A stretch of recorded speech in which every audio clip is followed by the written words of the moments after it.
There is a quiet discomfort that emerges in rooms where perception runs deeper than average. It is not loud, it does not announce itself, it rarely turns into open hostility, but it shifts the atmosphere. When someone processes patterns quickly, notices inconsistencies without effort, and understands implications before they are explained, something subtle happens. The room recalibrates. Most social interaction depends on shared illusion. People agree, without saying it, to focus on the surface of things, to move at a mutually comfortable speed, to let certain contradictions pass without examination. Intelligent individuals disrupt that rhythm simply by existing inside it. Not because they speak more. Often they speak less. But their reactions are slightly delayed, slightly measured. They do not laugh automatically. They do not nod reflexively. They pause. That pause changes everything. It introduces the possibility that something deeper is being evaluated. And evaluation creates tension, even when no judgment is expressed. When others sense they are being understood too clearly, they instinctively tighten. Their words become more careful. Their posture shifts. Their confidence subtly adjusts. Over time, that micro-tension accumulates. No one says, "I dislike this person because they think differently." Instead, the language becomes softer. They're intense. They're hard to read. They're different. Difference, when it cannot be categorized quickly, is treated cautiously. And caution, prolonged, becomes distance. Another reason intelligent people are often disliked lies in prediction. The ability to foresee outcomes unsettles people. If someone repeatedly anticipates how situations will unfold, who will react emotionally, which plan will fail, which alliance will collapse, it changes the dynamic. Prediction reduces uncertainty, but it also reduces the illusion of control others feel. Many individuals rely on the belief that they are navigating complexity independently. When someone quietly predicts their moves or the consequences of their decisions, it exposes patterns they would rather believe are invisible. Being predictable feels small, and no one enjoys feeling small. The intelligent individual may not intend to compete. They may simply observe, analyze, and comment calmly. Yet when they are correct too often, something shifts. Their insight becomes uncomfortable. Instead of appreciation, there is resistance. Not because the predictions are wrong, but because accuracy challenges identity. If someone can see through your strategy before you finish forming it, you feel transparent. Transparency can feel like vulnerability, and vulnerability in status-based environments often converts into quiet hostility. So the response becomes social rather than logical. Distance, minimization, subtle undermining. The message is rarely spoken directly, but it is felt. When your awareness reduces someone else's sense of mystery, admiration turns into guardedness, and guardedness slowly transforms into dislike. There is also the matter of conversational gravity. In most groups, conversations orbit around shared energy. People contribute equally, not necessarily in intelligence, but in rhythm. Highly intelligent individuals often shift that gravity unintentionally. They ask questions that go one layer deeper. They reframe statements. They introduce nuance where simplicity once lived. This does not always feel stimulating. Sometimes it feels destabilizing.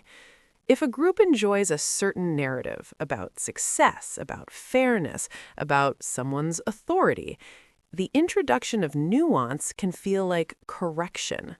Correction threatens cohesion, even when it is delivered gently. Over time, people begin to anticipate that speaking freely around the intelligent individual may lead to analysis, not confrontation, not humiliation, just analysis. And analysis creates psychological weight. It slows the ease of conversation. It reduces spontaneity. The room becomes slightly more alert. That alertness is tiring. Most people prefer environments where they can operate without feeling examined. When someone's presence increases cognitive effort, even subtly, avoidance becomes appealing. Not dramatic avoidance, just fewer invitations, shorter conversations, less disclosure. The intelligent person may interpret this as random social drift, but often it is a reaction to the gravity they bring into the space. Status plays a deeper role than most acknowledge. Intelligence changes perceived hierarchy. Even without titles, wealth, or visible authority, competence signals potential power. Power does not need to be exercised to be noticed. It only needs to be sensed. When someone consistently articulates thoughts with clarity and structure, others adjust their internal ranking systems. Where do I stand in comparison? How do I measure against this level of reasoning? That comparison is automatic. And if the comparison produces insecurity, the natural response is protection. Protection rarely looks like confrontation. It looks like social reframing. The intelligent individual may be labeled overcomplicating things, or trying too hard, or not practical. These labels serve as shields. They reduce the perceived threat by redefining it as a flaw. Once competence is reframed as impracticality, hierarchy feels restored. The group stabilizes. But the cost is subtle rejection, not total exclusion, just reduced warmth, reduced endorsement, reduced enthusiasm. The intelligent person becomes tolerated rather than embraced, not because they lack value, but because value that shifts hierarchy creates friction, and friction makes people cautious. Emotional perception also contributes to this dynamic. Many intelligent individuals are not only analytically sharp, they are socially perceptive. They detect tone changes, they sense hesitation, they recognize when admiration turns to competition. This awareness, while useful, alters their behavior. They may withdraw slightly. They may choose silence over correction. They may respond with restraint rather than engagement. To outsiders, this can appear distant, unreachable, even superior, but often it is simply calibration. When you perceive more, you adjust more, yet this adjustment increases misunderstanding. The less expressive the intelligent person becomes, the more others project onto them. Silence is interpreted as judgment, stillness as coldness, composure as arrogance. Projections fill gaps where clarity does not exist, and projections are rarely generous. Once someone is perceived as aloof, every neutral action confirms it. Confirmation bias begins operating silently. A missed message becomes evidence. A short reply becomes proof. Over time, the story hardens. They think they're better. Whether true or not becomes irrelevant.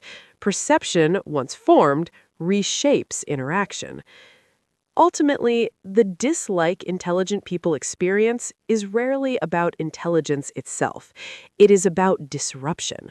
Disruption of pace. Disruption of hierarchy. Disruption of illusion. Groups are built on shared comfort, shared assumptions, shared limits. When someone consistently expands those limits by noticing more, predicting more, questioning more, they stretch the boundaries of that comfort. Stretching creates growth, but it also creates resistance. Some environments reward expansion, others defend stability. In defensive environments, clarity feels threatening. In growth-oriented environments, it feels valuable. Understanding this difference reframes rejection. It shifts the narrative from personal flaw to contextual mismatch. Intelligence is not inherently isolating, but in systems that prioritize harmony over insight, it becomes destabilizing, and destabilizing forces are treated cautiously, sometimes even coldly. The intelligent individual may never receive open acknowledgement of this dynamic, but they feel it. In glances, in tone, in subtle exclusions. Not dramatic, just consistent. And consistency is what turns friction into reputation, reputation into distance, distance into quiet dislike. Not because intelligence is offensive, but because it changes the room, and not every room is ready to change. Intelligence does not automatically grant admiration. It changes perception, and perception governs social response more than truth ever will. When someone sees patterns others overlook, predicts outcomes before they unfold, and questions assumptions without fear, it alters the emotional equilibrium of the room, not dramatically, not loudly, but consistently. Over time, that consistency creates a silent divide. Some will feel inspired, some will feel challenged, some will feel exposed, and exposure is uncomfortable.